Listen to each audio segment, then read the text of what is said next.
Sa di inaasahang pangyayari ay nagkaroon nga ng konting initan dito sa laro namin. Wala kaming kamalay-malay dito na silent lang palang nagkakainitan na yung dalawa. Hindi rin namin alam kung bakit ganun yung nangyari at kung bakit nagkainitan sila. At nung tinanong dito ng tropa ay nasiko daw siya kaya gumanti lang daw. So nangyari dito ay nagantihan lang sila. Pero agad naman namin tong inawat at buti na lang napakalma namin yung dalawa. At natuloy pa rin namin yung laro dito. Paano nga ba nagsimula ang initan dito? Panoorin natin hanggang dulo. Kaya what's up, kamusta mga sir? Panibagong araw at panibagong papawis game na naman tayo. Syempre na-invite na naman tayo dito ng tropa para sa papawis game. Matagal-tagal din ako hindi nakapaglaro dahil nga sa injury at nagkalagnat pa ako. Kaya ngayon na lang ulit ako makakapaglaro.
Forward.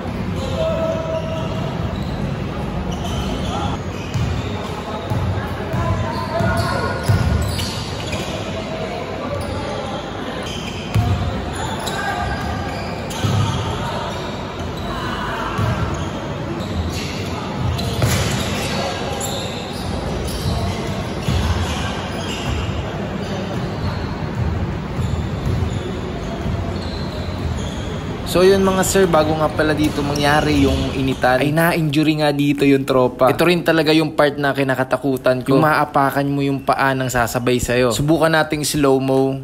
Yun.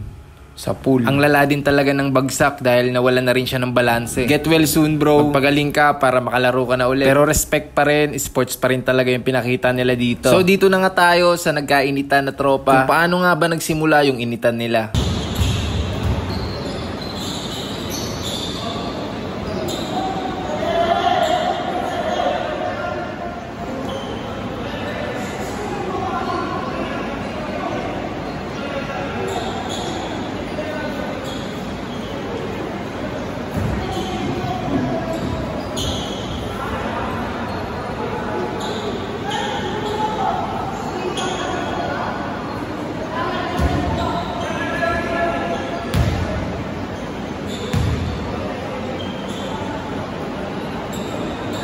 Nakita natin dito na parang natulak si sir. Kasi parang nakita ko rin talaga na nasa labas na ng linya. Kakampi ko rin kasi talaga siya. Tapos binabantayan pa rin niya kahit nasa labas na ng linya. Parang alam mo yun, parang trap para ma-turn over siya. Kasi minsan ginagawa rin talaga natin yun na diskarte, no? Para ma-turn over yung kalaban. Talagang tinatrap natin siya hanggang sa maging manipis na yung dadaanan niya. At minsan nakakagawa pa nga tayo dito ng konting tulak, no, para magulangan yung kalaban. Pero yun nga, no, hindi naging maganda yung dating sa kanya nung depensa. Pero naririnig namin dito na nagkakaroon na ng siko kanina pa daw, ganto ganyan. Pero yun, hindi natin alam kung saan nga bang part sila nagkainitan. Doon nga ba sa sinasabi nila na nagkakasikuhan sila o yung dito sa pagtulak. Pero kahit ganun pa man, naging okay pa rin naman yung laro. Respect pa rin sa mga tropa. Hindi rin kasi talaga may iwasan yan, no, na magkainitan sa laro. Talagang nasa sa atin na yun, no, kung paano natin makokontrol yung galit natin. Pero para sa akin, no, kung talagang player tayo, hindi na natin paiiralin